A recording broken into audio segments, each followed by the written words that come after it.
To successfully use functions like if, and, or, SUMIFS, COUNTIFS, etc., you need to be able to choose the correct logical comparison operator.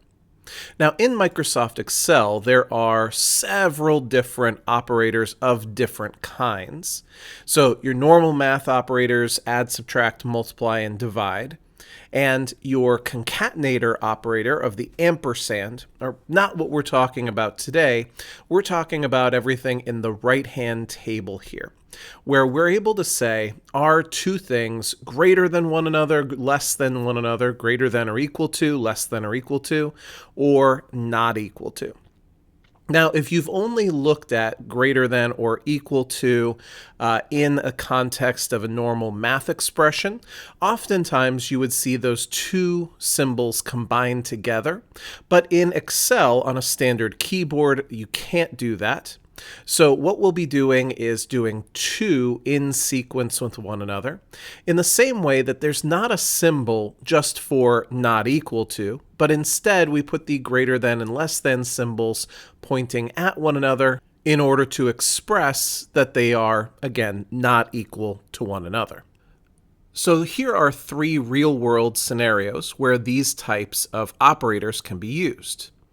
Let's say in cell D6 that we want to know if something is overdue or not. What that means is we want to know whether the date is less than or equal to today's date.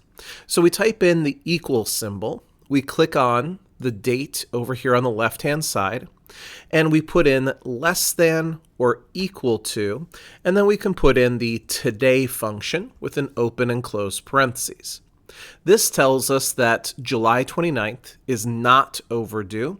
Today's date is in March, so you can see here that July is farther in the future. And sure enough, all of these right through here say that they are in the past. In the same way, we can ask the question, is this dollar amount greater than or equal to the level at which we need corporate approval for the expense? So we use equal sign to begin our function. We click on the amount to the left-hand side. We ask the question, is it greater than or equal to? And then click on to the cell that has that amount. Now, in order to make sure that we remain locked on that cell K6, we press the F4 key on the keyboard, and that puts dollar signs around the K6 part of things. And now when we autofill down, we can see that yes, $100,000 is above the $25,000 mark for requiring this approval. And finally, we want to know whether something is not the executive department.